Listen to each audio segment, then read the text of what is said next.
Mulai dari mana dulu? Coba tanya. Nggak apa, direkam aja nanti saya edit. Assalamualaikum warahmatullahi wabarakatuh. Saudara Ketua dan saudara-saudara anggota Dewan Konstituante yang terhormat, sesuai dengan laporan panitia pelapor. Jadi saya tuh aslinya cukup gelisah ya dengan persoalan-persoalan yang menimpa negeri kita hari ini lah ya. Jadi banyak hari ini viral, PPN naik 12% ya. Belum lagi yang korupsi triliunan gitu loh. Ya. Ditambah apalagi konflik sosial yang nggak selesai-selesai. Ya. Jadi semua masalah ini ya, ini semrawut ya. Kalau istilah diksi yang lebih sastrawi itu apa?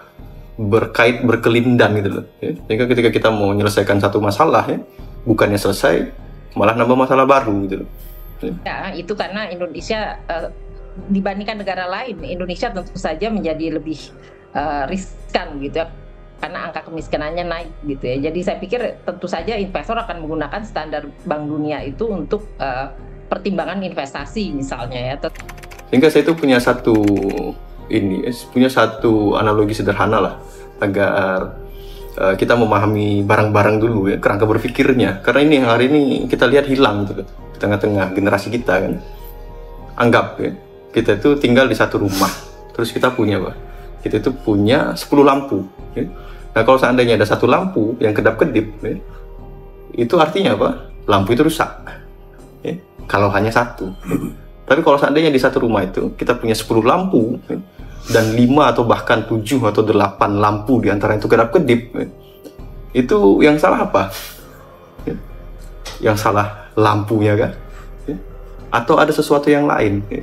Nah, itu kan bisa sangat sederhana kan, kita nyimpulkan ini kalau tidak instalasinya ya, saklarnya ya, atau tegangan listriknya yang bermasalah ya. Sehingga apa, ketika ada begitu banyak lampu yang berkedap-kedip ya, kita langsung bisa, wah ini masalahnya bukan lampu gitu ya.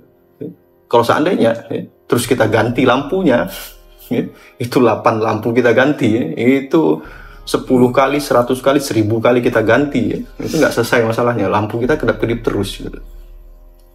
Nah, sehingga apa, kita perlu lihat ya, inti masalahnya atau sebab ya, problem sebabnya itu apa.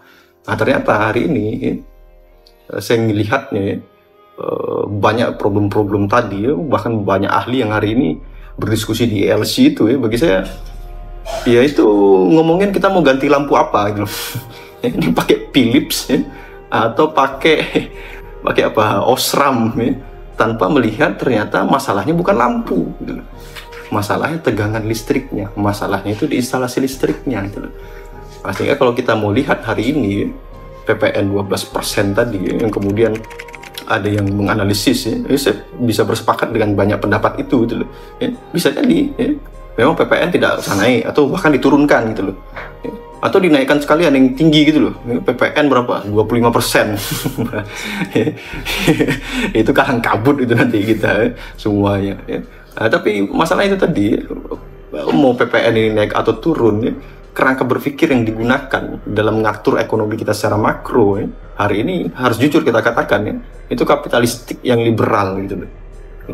Sehingga seandainya kerangka berpikir ini yang bercokol hari ini ya, di negeri ini belum dicabut ya, dan bahkan mungkin masih banyak yang belum bersepakat kan bahwa masalahnya itu ada di kerangka makroekonominya gitu loh, atau sistem ekonominya atau ideologi ekonominya ya.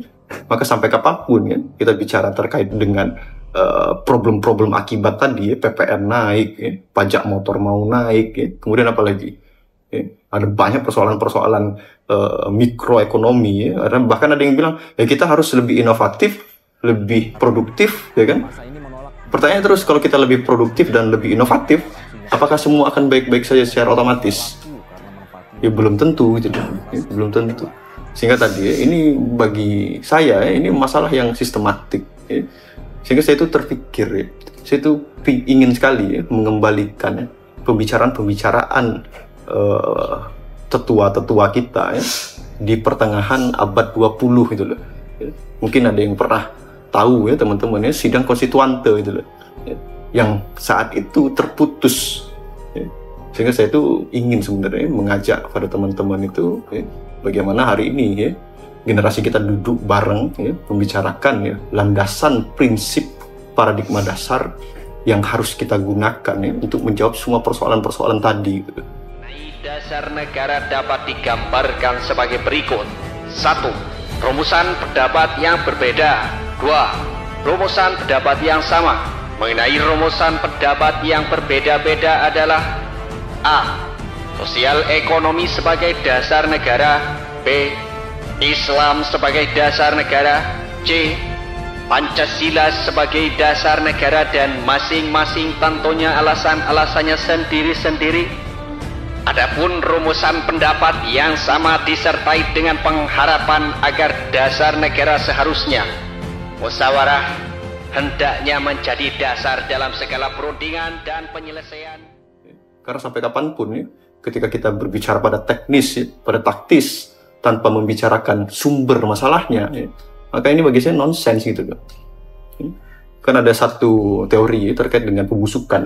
Maka ketika kita melihat ada cultural decay, kebusukan dalam kebudayaan masyarakat, kita tuh perlu lihat kebudayaan ini rusak tidak langsung dari kebudayaannya gitu. Tapi biasanya apa? Disebabkan oleh political decay-nya. Ada kebijakan politik, aktivitas politik yang sudah busuk gitu loh. Sehingga kebijakan-kebijakan yang lahir itu mempengaruhi kebudayaan masyarakatnya. Tapi kalau kita berhenti pada political decay, itu pun nggak selesai gitu loh. Karena apa? Kebijakan politik ini, aktivitas politik ini itu didukung oleh intellectual decay-nya, pembusukan intelektualnya. Nah, hari ini intelektual kita itu menggunakan kerangka berpikir apa dalam menyelesaikan persoalan-persoalan. Yang hari ini mungkin kalau kita berangkat ke tesisnya Fukuyama, inilah kemenangan liberalisme demokrasi kan, secara universal. Nah, inilah mungkin perlu kita tantang kan. Apakah tepat kemudian kita itu menggunakan prinsip ini gitu loh dalam menjawab persoalan-persoalan kita. Saya jelas, saya menawarkan Islam yang hari ini perlu menjadi satu basis kesadaran bersama untuk menjawab persoalan-persoalan yang ada. Maka ini bisa dibilang tantangan terbuka, bukan menantang, ajakan terbuka untuk kita mendiskusikan lebih tenang, lebih arif terkait dengan dasar apa yang mau kita gunakan dalam memandang persoalan dan kemudian menyelesaikan persoalan-persoalan itu. Ya tentu akan ada banyak nanti rincian-rincian yang kita buat. Ini pembuka. Selamat datang, salam kenal dari saya, Pierre Agila Venta. Assalamualaikum warahmatullahi wabarakatuh.